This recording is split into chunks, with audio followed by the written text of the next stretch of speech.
네, 두 번째 전력 반도체 스위치 모듈 특성과 이거 제목이 조금 이상한데 방열판을 적용했을 때 방열 특성이 어떤 요인들에 의해서 결정되는지에 대해서 살펴보도록 하겠습니다. 자, 전력 반도체 스위치 모듈은 자, 이렇게 생겼죠, 당연히. 이렇게 한 이유는 이렇습니다. 방열 성능을 향상시키고 기생 성분을 저감. 내부적으로 와이어 본드라고 하죠. 본드 와이어라고 하죠.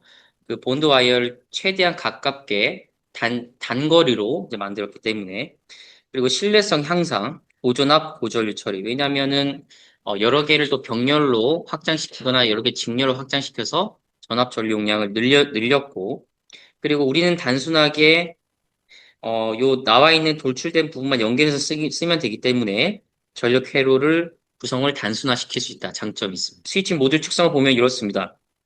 옆을 잘라보게 되면은 제일 눈에 띄는 것이 요 베이스 플레이트가 되죠. 그리고 이렇게 스크류가 있고, 그 다음에 솔더, DBC, 다이렉트 본드 커퍼 약자입니다. 다이렉트 본드 커퍼. 자, 다이렉트 본드 커퍼는 열을 전달하는 역할을 해요. 절연을 시키면서 열을 전달하는 역할. 그리고 그 위에 요 칩들이 있습니다. 칩들. 그러니까 메인이죠, 메인. 이 녀석들이 주인공이죠. 이 녀석들이 구동함에 따라서 발생한 열들이 요 DBC 통해서 베이스 플레이트로 전달이 되고 이 베이스 플레이트가 우리가 설계하고자 하는 히트 싱크로 전달이 될 겁니다. 그 요 내부는 실리콘 젤로 쭉 충전돼 있다고 표현할까요? 쭉 꽉 차져 있습니다. 그 이유가 전기적 절연 확보와 그리고 온도 특성 때문에 그렇습니다. 자, 내부적 위에서 보면 이렇게 되어 있습니다. 요거는 정확한 토폴로지는 알 수 없지만 대충 하프 브릿지로 추정이 되고 여기 보시는 것처럼 IGBT가 이렇게 세 개가 있고 또 옆에 또 세 개가 있는 걸 보니까 삼병렬 또는 삼직렬이 되겠죠. 여기 보면 FWD는 프리휠링 다이오드입니다. 역방향으로 다이오드를 연결했다. 왜? 바디 다이오드 특성 같은 것들이 좋지 않기 때문에 무엇보다 IGBT는 양방향이 아니죠. 모스펫은 양방향이지만 IGBT는 양방향이 아니기 때문에 이게 병렬로 FWD, 프리휠링 다이오드를 연결을 한 겁니다. 자, 이런 특성 있는 거는 간단하게 보시고 넘어가도록 할게요. 자, 전력 반도체 방열 설계를 대충 보도록 하겠습니다. 자, 패키지라고 보통 표현하잖아요. 전력 반도체 모듈이라고도 표현하고 SiC, 모스펫 모듈인데 이런 것들은 대충 수킬로 볼트, 수백 암페어 정도 레벨을 가지고 있습니다. 그리고 보시다시피 전류 용량이 크기 때문에 전류 용량이 크면 당연히 전류가 흐를 수 있는 그 에어리어가 크다는 거니까 RDS 온이 굉장히 작다라는 의미가 되죠. 근데 제가 앞에서 뭐라고 했죠? RDS 온이 크면은 스위칭 특성이 안 좋다. 무슨 말이냐? 이게 이쪽으로 전류가 전달될 거 아닙니까? 넓은 면적. 근데 이게 뭐죠? 전류가 흐르는 건 전부 다 커퍼죠. 근데 커퍼는 어찌 보면은 캐패시턴스입니다. 캐패시턴스. 그래서 내부적으로 유효하게 보이는 캐패시턴스가 굉장히 증가해서 C값, 그리고 앞에서 봤던 Q값들이 드러나서 스위칭 특성이 좋지 않다. 보시면 됩니다. 전류 용량은 RDS 온을 작게 만드는 거 있는 반면에 스위칭 특성이 트레이드 오프 관계에 있다라고 계속 말씀드립니다. 스위칭 특성 있고요. 자, 이게 데이터 시트에 보면 이렇게 쭉 나와 있습니다. 쭉 나와 있고요. 나중에 보시면 되겠습니다. 이런 바디 다이오드로 3.3V 정도, 그리고 앞에서 봤던 정션 템퍼러처의 오퍼레이팅 레인지, 이런 것들이 보이고요. 자, 인슐레이션 볼테이지 4kV.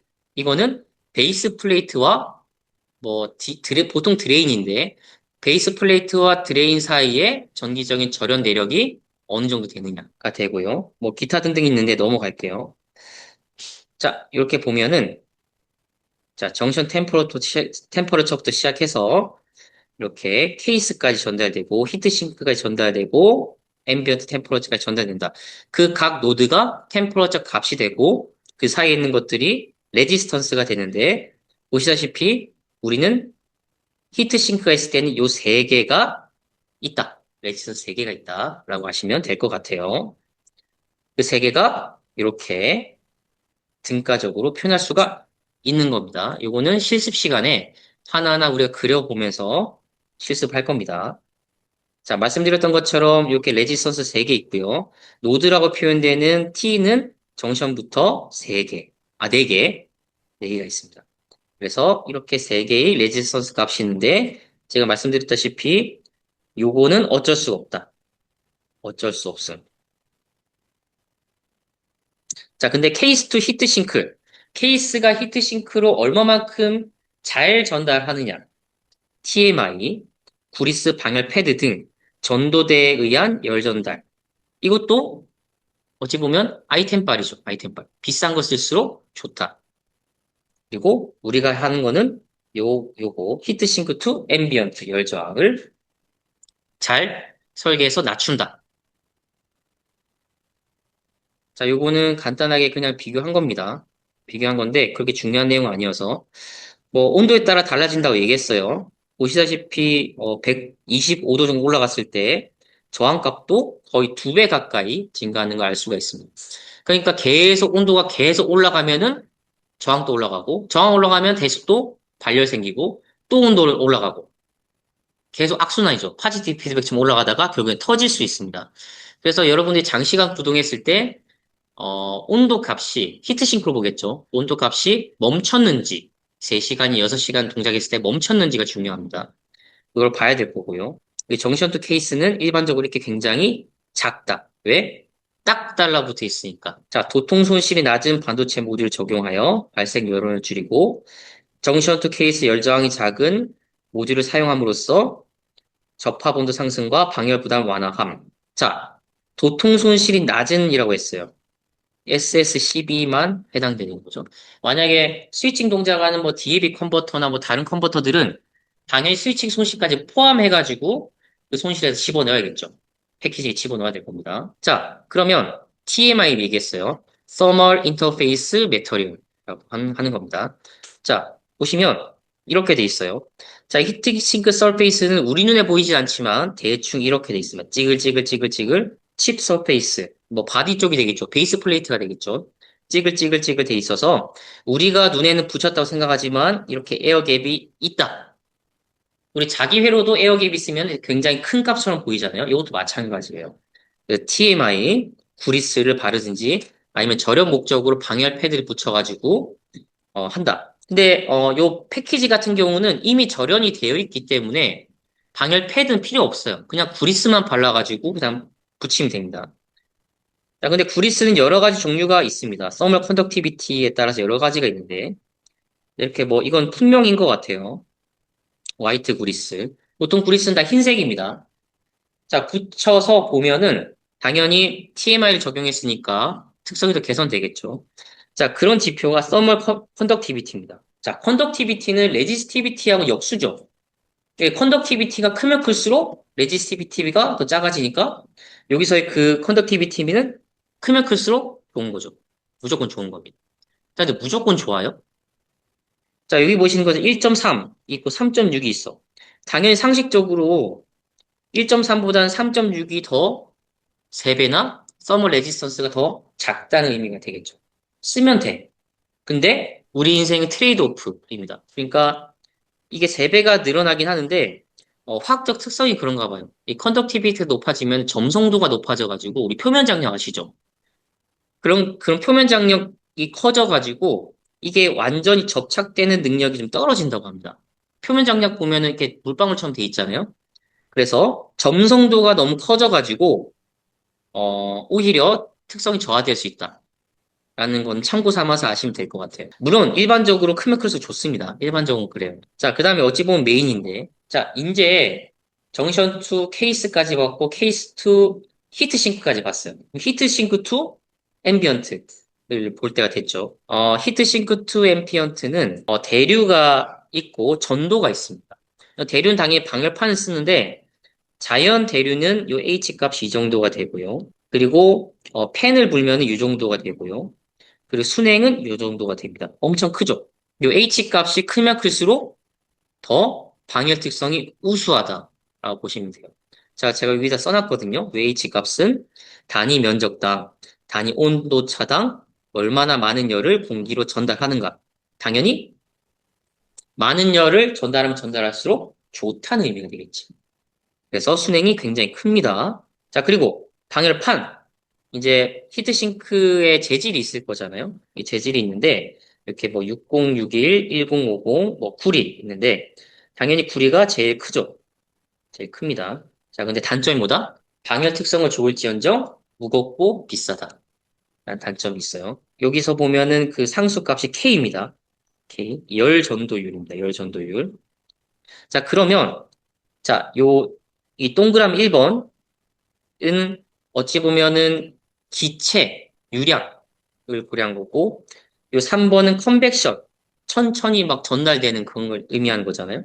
그럴 때 표현된 코이피션트가 여기서는 H고, 여기서는 K. K하고 H는 단위가 조금 다릅니다. 여기 보면은 이 대류 조건은 미터의 제곱이고요. 그 다음에 여기 K는 미터. 요 두께로 표현되기 때문에 그래요. 두께 1m의 재료를 통해서 단위 온도 차당 단위 면적을 통해서 전달되는 면적. 요거를 설명한 거죠, 요거를. 자, 그래서 자, 히트싱크 투 앰비언트 전체 열 저항은 전도 저항과 대류 저항으로 나뉜다는 거를 알 수가 있죠. 자, 얘기했죠? 만약에 RTH, 제가 말했던 R 세타 히트싱크 투 앰비언트, 요겁니다. 같은 말인데. 근데 요거는 일반적인 네모 형상 히트싱크를 가정했을 때는 이렇게 간단하게 나와요. 나름 간단하게 나오죠. 이게 길이냐, 그 면적, 그리고 이펙티브하게 그 바람 맞았을 때 이펙티브하게 받아들이는 그 면적, 그리고 방금 말씀드린 코에피션트, 이 값에 의해서 R 값이 대충 나오는데, 우리의 방열판은 어떻죠? 굉장히 복잡하죠. 이렇게 가잖아요. 그죠? 꽤 복잡하죠? 그 플러스 뒤에 나온 스프레딩 효과 때문에 하나가 더 추가돼. 실질적인 레지스턴스는 이렇게 정의했을 때 이거 더하기 이거로 표현할 수가 있습니다. 이거는 뒤에 또 설명드릴게요. 이게 전도가 되고 이게 대류가 됩니다. A 이펙티브도 우리가 방열팬 뿐만이 아니고 방열 그 핀이죠. 방열 핀의 개수와 방열 핀 사이의 간격에 따라서 이 A 이펙티브가 다 바뀌어요. 근데 A 이펙티브는 여기 보이시는 요 핀 효율에 굉장히 절대적 영향을 많이 받습니다. 자, 그럼 보면은 우리가 하는 건 뭐냐면 요거 2번. 자, 1번과 3번은 재질과 대류 조건이죠. 뭐 순행하면 제일 좋겠죠. 그렇지만 우리가 순행을 할 수 없는 환경이 많잖아요. 자연 대류할 수 있고 강제 공랭할 수 있는데 그런 게 정해져 있다고 한다면 우리가 할 수 있는 거는 요 2번 핵심 변수 요겁니다. 뭐다? R, 세타, HS를 결정한 놈이 1, 2, 3번인데 1번, 3번도 내가 어쩔 수가 없어. 우리가 할 수 있는 건 2번밖에 없다. 2번. 뭐다? 핀 두께, 간격, 핀 개수, 베이스 플레이트 두께. 이건 베이스 플레이트가 좀 헷갈릴 수 있는데, 앞에서 나온 그 스위칭 패키지에 베이스 플레이트가 있고요. 네, 방열판에 베이스 플레이트가 있죠. 네, 핀들이 이렇게 쭉 있을 거 아닙니까? 그죠? 핀 개수가 있고, 핀 간격이 있고, 핀 길이가 있고, 대충 한 5개 정도 되는 것 같아요. 파라미터가. 그럼 이 녀석들을 어떻게 해야만, 자, 여기 보이는 요 값을 늘리고 요 값을 낮추고 할 수 있느냐를 묻고 있는 거예요. 그럼 꽤 복잡하지. 수식적으로는 정리가 잘 안 돼요. 자, 일단 제가 중요한 걸 위주로 가져왔어요. 자, 한 번 더 리마인드 해볼게요. 자, 이거 2번 정독됐는데. 자, 히트 싱크 투 앰비언트 열 저항은 자, 전도 저항과 대류 저항으로 표현한다라고 얘기했어요. 근데 전도 저항은 일반적으로 우리가 갖고 있는 베이스 전도 저항이 있고, 그 다음에 추가적인 스프레딩 효과에서 발생하는 스프레드 저항 성분이 있습니다. 그리고 이거는 컨벡션, 대류 현상에서 발생하는 레지스턴스 값이 있어요.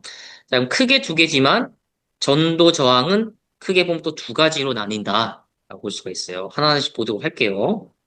자, 먼저 아셔야 되는 건 핀 효율. 자, 앞에서 언급했던 핀 효율. 근데 우리의 전력전자쟁이들은 효율을 한다면 당연히 다 알죠. 유효전력 손실분이 다 효율이잖아요. 빼면 효율이잖아요. 조금 다른 것 같아요. 좀 볼게요. 자, 기계공학자들이 이렇게, 세컨 오더 디퍼런셜 이퀘이션부터 시작해서 열심히 막 정리를 했나 봐요. 열심히 연력학인가요? 동력학인가요? 그걸 통해서 정리하면은, 자, 핀 효율이 이렇게 도출된다고 합니다.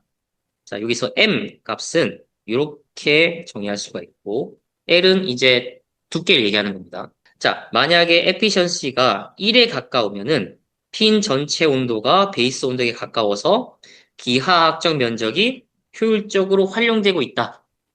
제가 앞에서 예시를 들었죠. 히트싱크의 어떤 부분 100도인데 어떤 부분 40도야. 안 좋은 거예요. 그 뜻은 핀 효율이 낮다라는 겁니다. 그런데 전체적으로 히트싱크의 온도가 균등하게 분포되어 있으면은 핀 효율이 높다. 이 활용률이라고 얘기할 수 있을 것 같아요. 자, 거기에 대한 정성적인 얘기를 제가 여기 써놨습니다. 핀이 지나치게 얇으면 축방향 열전도가 제한되어서 제한되며 핀이 지나치게 길면 핀 끝단이 주변 공기 온도에 가까워져서 추가 길이에 따른 방열 성능 개선폭이 감소됩니다. 이거 말 그대로예요. 자, 그 다음에 핀 길이였으면 이거 밑에 핀 두께 증가는 개별 핀 효율을 향상시킬 수 있지만 동일 최적에서는 핀 개수와 유료 면적을 감소시킬 수 있기 때문에 전체 열저항 관점에서 최적화가 필요하다. 즉 뭐다? 핀 효율은 핀 두께와 개수와 길이에 의해서 굉장히 디펜던트하구나. 굉장히 정성적이죠, 어찌 보면. 자, 이 코에피션트는 자, 이렇습니다. 앞에서 언급한 H와 K가 이렇게 있고. 자, 그 다음 우리가 두 번째 봐야 되는 거는 열 확산 저항. 이거 스프레딩 저항이라고 얘기합니다, 영어로. 이 그림을 가져왔는데. 자, 전력 반도체의 모듈의 접촉 면적, AS. 자, 그럼 제가 여기다 표현하겠습니다. 여기가 AS가 되겠죠. 자, 히트싱크 베이스 면적, AB. 요게 되겠죠. 한눈에 봐도 AS가 AB보다 훨씬 작죠. 한 3배는, 4배는 작아 보이는데. 그죠? 작으면 열은 베이스 내부에서 아래 방향뿐 아니라 옆방향으로도 퍼진다. 보면은 이렇게 전달되는 게 있고, 이렇게 전달되는 게 있고, 이렇게 전달되는 게 있잖아요. 그죠? 이렇게. 자, 그럼 스프레딩이라는 게 무슨 의미일까요? 옆으로 쭉 전파된다라는 의미가 있어요. 근데 요거는 그 방열판의 베이스 플레이트 TB라고 할게요. 이 TB에 따라서 절대적이겠죠. 작은 칩 또는 모듈에서 넓은 베이스로 열이 급격히 펴져야 함. 이 뜻은 스프레딩 효과가 증가, 즉 옆으로 퍼지기 효과가 증가하겠죠. 옆이 많으니까. 그렇게 된다면은 R 스프레드가 감소하는 것처럼 보일 겁니다. 이걸 정성적으로 얘기를 좀 밑에 쭉 해놨어요. 베이스 두께 TB가 커지면은 수직 방향 전도 경로가 길어진다. 여기서는 뭐다? TC3에 해당되겠지. 너무 더 두꺼우면은 여기까지 전달하는데 또 너무 멀잖아. 베이스 두께 TB가 증가한다는 거는 R 베이스 기본 공식에 의해서 R 베이스가 증가한다는 걸 의미합니다. 맞죠? 공식에 의해서 증가하죠. 자, 그런데 여기서 스프레딩 효과가 있는데 베이스판 TB가 두꺼우면 자, 이건 단점이었고 자, 이건 장점입니다. 열이 이 직선 수직 방향으로 가는 것뿐만이 아니고 옆으로도 잘 퍼지니까 열 저항이 낮아지는 것처럼 효과가 나타나요. 옆으로. 다만 여기서 가정은 AS하고 AB가 이게 크다는 가정이 있겠죠. 자, 그래서 결론은 뭐다? 베이스판이 두꺼워지는 기준으로 봤을 때 열 횡방향 확산이 개선되어서 스프레딩 효과는 커진다. 즉 스프레딩 저항은 감소되지만 수직 전도굴의 증가에서 요 베이스 컨덕션 레지스턴스 값은 증가한다. 공식에 의해서. 그래서 뭐다? 요 합산이 되는 최적 베이스 두께가 존재한다. 라는 겁니다. 이 합산이 뭐지? 전도 저항 성분이죠. 이 전도 저항 성분의 트레이드 오프가 TB에 따라서 존재한다. 자, 그다음 세 번째. 전도가 아니라 이제 에어죠, 에어. 대류. 자, 유효 공랭 면적 AEFF. 자, 이건 사실상 수식으로 결정 못해요. 우리가 지오메트릭하게 아니면은 뭐 방열판의 형상이 결정됐다 하더라도 A 이펙티브한 저 값은 완벽하게 수식적으로 도출할 수는 없습니다. 정성적인 거예요. 자, 보면은 히트싱크의 전체 표면적을 우리가 이렇게 표현을 할 수가 있겠죠. 그런데 핀 전체가 베이스와 같은 온도가 아니기 때문에 우리가 이렇게 열 효율을 고려해야 됩니다. 다 같은 온도가 아니기 때문이에요. 열 활용률이 핀 효율이 1이면 뭐라고 했죠? 히트싱크의 온도가 다 똑같다 얘기했어. 다 똑같다. 근데 다 똑같지 않죠. 그렇기 때문에 이 열 효율을 고려해야 된다. 거기에 대한 정성적인 얘기를 쭉 해놨습니다. 이렇게. 단순 공기와 접촉하는 총면적이 아니라 핀 효율로 가중된 실제 방열 면적이 대류 열 저항 계산에 사용됩니다. 강제 공냉 시 시료 열 전달 개수가 낮아질 수가 있고, 자, 밑에도 중요한데, 핀 간격이 지나치게 좁으면 시스템 압력 손실이 증가, 팬 유량이 감소할 수 있으며 이에 따라서 방열 성능이 저하될 수 있다. 굉장히 정성적이죠. 이거는 유한요소 해석 기법으로 분석하지 않으면은 정확하게 우리가 알 수가 없어요. 그래서 대류 열 저항은 이렇게 간단하게 표현이 되지만 문제는 요 A 이펙티브 값이 무지무지하게 복잡하다. 자, 핀 전태는 동일한 온도가 아니므로 실제 대류 열 전달 계산에는 기하학적 총면적이 아니라 핀 효율을 반영한 유효 면적을 사용해야 된다. 이펙티브한 걸 사용해야 된다. 이것이 핀 간격과 핀 개수의 결정이 된다. 그럼 언급은 다 했죠. 우리의 파라미터, 핀 두께, 핀 간격, 핀 개수, 베이스판 두께. 자, 이렇게 정성적으로 한 번 더 정리를 해봤어요. 핀 두께가 있고, 핀 간격, 핀 개수, 베이스판 두께. 근데 우리가 수식적으로 봤고, 어느 정도 좀 머릿속으로 정성적으로 봤잖아요. 아, 이 정도 되면은 히트싱크가 이 정도 핀 두께, 이 정도 핀 간격 되면 되겠다라고 하지만, 실질적으로 너무 복합적으로 있기 때문에 이거는 노가다로서 해야 된다. 대표적인 그 파라미터가 네 가지잖아요, 네 가지. 그럼 네 가지 파라미터를 계속 가변하면서, 이 방열판이 결국엔 동일한 온도를 가지면서 에버리지 템퍼러처 값이 낮으냐. 요걸 봐야 되겠지. 그럼 두 가지 지표죠. 에버리지 템퍼러처 값과 요 편차, 온도 편차. 요 두 가지 지표가 우리가 방열판을 제대로 설계했냐 안 했냐. 지표가 될 겁니다. 거기에 따른 정성적인 얘기는 제가 이렇게 했고, 그리고 수식적으로는 이렇게 표현할 수가 있어요. 히트싱크 투 앰비언트는 크게 세 가지가 있다. 전도 저항과 대류 저항이 있는데, 요 스프레드 효과는 수식으로 표현하기에는 일단 어렵다. 굉장히 어렵다.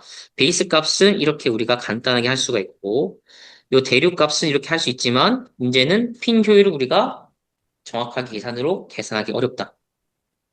최종적으로 정션 템퍼러처 값은 이 앰비언트 값에서 타우로스 곱하기 이런 것들의 합산이 되기 때문에 우리의 목표는 요거를 감소시키는 것이다. 라는 결론까지 오게 됐습니다. 자, 여기까지 나름 스피디하게 쭉 해봤습니다. 그래도 제 말씀을 온전하게 다 들으셨다면 이런 거구나라는 거를 확실하게 감을 잡으시지 않으셨을까 생각이 들고요. 그럼 일단은 방해 설계 기초에 대한 내용은 여기서 끝내도록 하겠습니다. 경청해 주셔서 고맙습니다.